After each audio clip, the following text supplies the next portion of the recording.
va parler de Max Holloway qui enfin, on l'attendait, malheureusement il a fallu un KO, le premier de sa carrière pour qu'il prenne cette décision qui aurait dû, selon moi, être prise depuis 5 piges maintenant, un move définitif. Il en a pris 7. Un move définitif de Max Holloway chez les lightweight, puisqu'il évoluait, enfin sa catégorie de prédilection était la catégorie featherweight, et donc on va voir tous ensemble, c'est parti, générique. Soit. As-tu entendu la foule? Gladiator 2. Voilà Max Holloway, ça y est, enfin, move durable de catégorie dans un titre miniature putaclic que nous n'aurions pas renié bien évidemment sur sa chaîne YouTube où il a dit est-ce la fin de quoi? Bah la fin de son aventure chez les featherweight. Là ça y est, il monte chez les lightweight. Moi je trouve que c'est bien pour Max Holloway, c'est vraiment une situation où il a de l'argent, il a déjà tout prouvé dans sa carrière, il a eu les ceintures, il a eu le titre BMF, il a fait tout ce qu'il y avait à faire. Pour moi, voilà, c'est simple, c'est tu tentes l'aventure en lightweight, un combat, clairement pour moi, s'il se prend un KO sur ce combat-là, tu dis retraite, bye bye, c'est terminé, je veux pas plus le voir se prendre de dommages. Si ça se passe bien, t'entames un petit run vers le titre, jusqu'à ce que ça craque, et puis si ça craque, c'est terminé, on remballe. Pour moi, c'est le truc à faire pour Max Holloway. Ouais, en vrai, complètement. Bah, ça fait du bien. Ça veut dire que effectivement, maintenant, il a plus envie de se buter à faire le poids. Et c'est ce qu'il a dit lui-même. Hein, c'est qu'il en pouvait plus aussi là de faire le cut et machin. Donc, il a plus à faire ce cut des enfers. Il y a probablement que l'UFC ne va que le régaler en lui mettant des match-ups de légende. D'ailleurs, il y a déjà Dustin Poirier qui a levé la main parce qu'il est chaud pour une petite trilogie. Ouais, mais pourquoi? Donc, bah, là, je ne comprends pas. Moi, je suis pas très chaud, par contre. Ah bah ouais. Pareil, je suis pas très chaud parce qu'on a déjà eu 2 fois le combat. 2-0 pour Dustin Poirier. Bon, à un moment, Dustin, on comprend que tu veux gagner le dernier combat de ta carrière, mais voilà. Ouais, c'est pour ça. Je suis pas très chaud non plus. Mais il a des match-up fun quoi qu'il arrive. C'est là en lightweight, même tu vois, c'est juste un Max Holloway, Charles Oliveira. Bon, il y aura pas d'enjeu sportif, mais je suis très chaud. Tu vois, ce sera un truc où les gens seront hypés. Je pense. Moi, je sais que je serais content. Je sais pas si je serais hypé. Parce que tu sais qu'il n'y a aucun enjeu, mais je serais content de ouf. Tu vois, c'est 2 légendes, ça va faire un combat spectaculaire de fou. Ça dépend, monsieur, ça dépend. Faut penser à respirer, mais ça dépend. Parce que s'ils mettent ça en mode... Oh, je crois que je tiens quelque chose. Parce que là, Charles Oliveira... Gérard Darmon dans Mission Cléopâtre. Attends, c'est quoi? J'ai plein d'idées. Ouais. Charles Oliveira revient contre Michael Chandler. Si Charles Oliveira gagne, tu dis... Title Eliminator, Charles Oliveira contre Max Holloway. On regarde ce qu'a fait Max Holloway sur sa dernière performance, savoir perdre par KO, c'est pas trop justifié, mais bon, il a aussi battu cette année Justin Gaethje qui était classé numéro 2. Pour moi, ce serait sympa, ça coche toutes les cases. Et puis Max Holloway, mine de rien, on n'a pas pu avoir Max Holloway contre Khabib Nurmagomedov. Ça m'intéresserait, même si je le mets outsider, de le voir contre Islam Makhachev parce qu'on voit qu'il est très difficile à maintenir au sol Max Holloway. Ça fait marrer quand je trébuche sur les mots. J'ai rien dit. Je cracherai pas sur ce combat. Et franchement, moi, ça m'intéresserait. Plutôt que, tu vois, d'avoir Max Holloway, typiquement, voilà.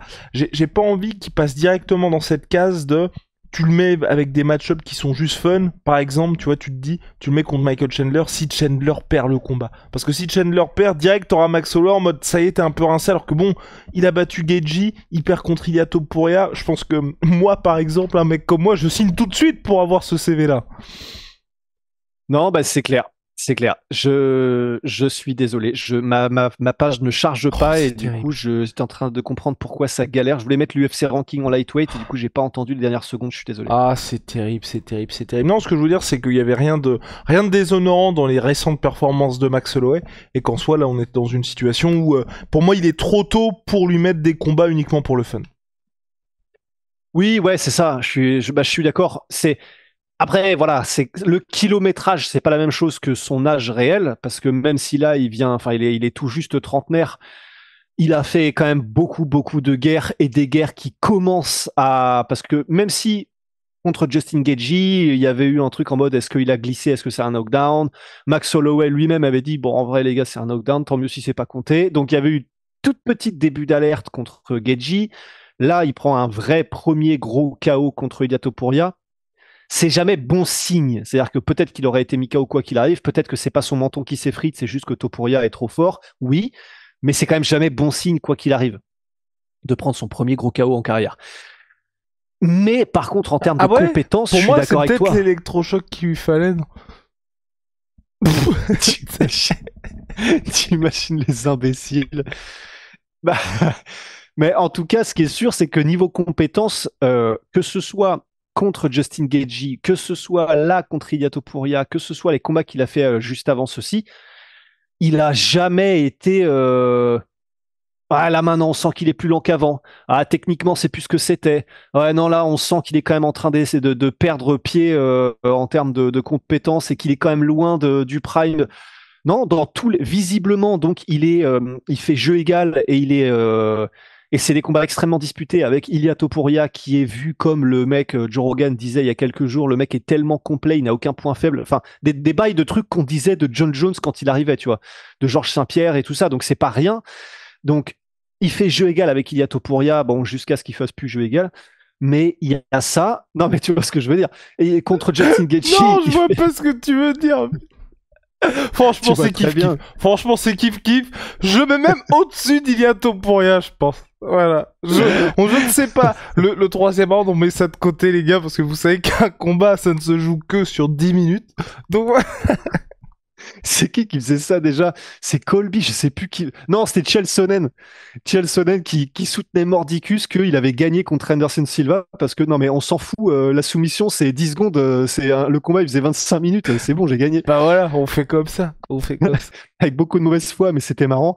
Mais voilà, en termes de compétences, il est toujours là. C'est ça que je veux dire et on l'a vu. Et donc, c'est comme Whittaker, tu vois. Oui, là, il a pris Khamzat, mais avant ça, même contre Dricus, et avant le combat contre oui, c'est ça. Avant le combat contre Khamzat, on voyait bien que voilà, il est très très chaud, il est toujours là.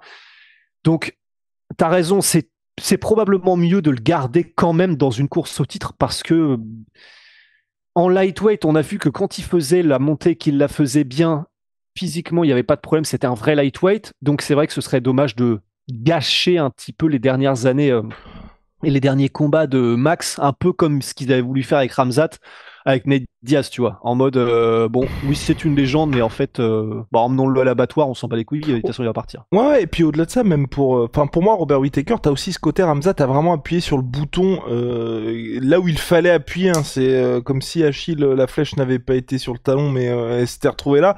Il aurait niqué tout le monde. Bah pour moi, c'est exactement pareil pour Whittaker. Si Khamzat n'avait pas fait ça, il aurait très certainement gagné au regard du premier round qu'il faisait. Enfin, quoi qu'on ne sait pas, mais comme il se débat, il aurait perdu ce round-là, mais il se débrouillait tellement bien défensivement que ça aurait peut-être été différent. C'est juste que là, il a vraiment appuyé là où il fallait par rapport à la condition de Whittaker, qui avait en plus ça depuis un certain moment. Voilà. Ouais. Non, c'est clair, c'est clair. Non, c'est vrai que c'est pour ça. Je vais réessayer d'aller voir. Ah, c'est bon, j'ai les rankings. Merci, la fibre. Donc, en lightweight, sinon, là, il y a Islam versus Arman qui est rumored.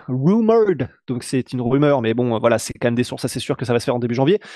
Et sinon, ouais, il y a Charles Oliveira, Justin Gaethje, on l'a vu, j'ai pas envie de voir de revanche, ça n'aurait aucun sens et il vaut mieux rester sur ce fait historique de Max Holloway, Dustin Poirier. Tu vois, même un Dan Hooker, je serais en mode, allez, pourquoi pas, tu vois, parce que ça reste quand même quelqu'un de connu, ça reste quelqu'un de connu des fans. Ouais, en vrai, Conor, je serais chaud aussi. Ouais, j'aimerais bien. En fait, ce que j'aimerais pour Max Holloway, c'est qu'il puisse se faire v'là l'oseille. S'il y a un combat, en fait, qui n'est pas pour un truc sportif, typiquement, tu vois, Dan Hooker, ce serait pas directement pour un title shot ou quoi. Je préfère qu'on aille vers un Conor McGregor ou tu vois qu'on aille vers un truc où on sait qu'au moins lui il va être bien et qu'on se dise bon bah faut obligatoirement qu'on regarde ce combat-là. Dan Hooker aujourd'hui, oui, c'est hyper intéressant, mais il reste sur une victoire qui était quand même très très chaude contre Dan Hooker, contre Gamrot. Donc Gamrot. Donc ce que je me dis c'est autant qu'il est vraiment des gros noms, mais c'est vrai que t'as vu quand on regarde le classement lightweight, on va vers la catégorie est toujours aussi relevée, mais vers une normalisation. Tu vois, t'as plus autant de noms qu'avant, en tout cas on sent que c'est vraiment la fin pour eux. Bah ouais, franchement, Arman Tsarukyan, Charles Oliveira, Justin Gaethje, bah Tsarukyan ça fait du bien qu'il soit là déjà, parce que sinon ça reste Oliveira, Gaethje, Poirier, Holloway qui est donc 5e lightweight maintenant. Hooker, Chandler, Dariush, Gamrot, Fiziev qui revient, Moïcano. Ça me manque quand même un peu de sang frais, hein, cette histoire. Parce que Benoît Sardoni est toujours 12e. On va voir jusqu'où ça ira et quand il reviendra, comment ça va se passer.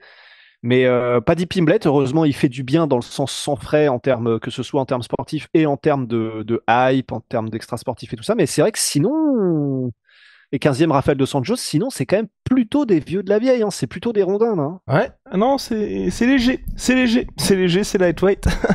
Allez, on avance. Super.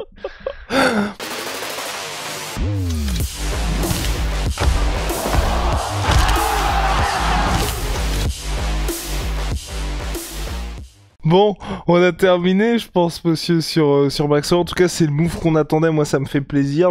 Et puis, personnellement, une dernière chance pour qu'on ait un entre guillemets renouveau et de mettre un terme à cette potentiel début de chute avec ce qui s'est passé contre Ilia Topuria, même si, bah, pour l'instant, jusqu'à son prochain combat, on peut pas se prononcer définitivement puisqu'on a un Topuria qui met KO ou knockdown absolument tout le monde. Mais là, en tout cas, c'était la bonne décision pour Max Holloway, qui commence, on vous l'a dit, à sentir le poids des guerres sur ses frêles épaules. Elle. Ouais, je suis comme ça en fait. Trop ça, moi j'aime trop le drama, j'aime aussi les moins 47% qu'il y a aujourd'hui sur MyProtein. Aujourd'hui seulement, moins 47%, surtout MySweetPea, avec le code. La sueur, c'est exceptionnel, c'est pour le Black Friday, les gars. Et puis, holy moly, évolution dans les boissons énergisantes, moins 5€ pour votre première commande chez Holy. Et si vous avez déjà commandé chez eux, moins 10% sur Holy avec le code La Sueur 10.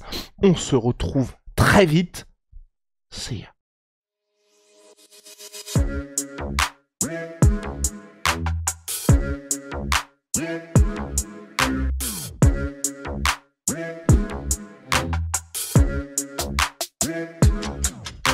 I'm fucking coming for you!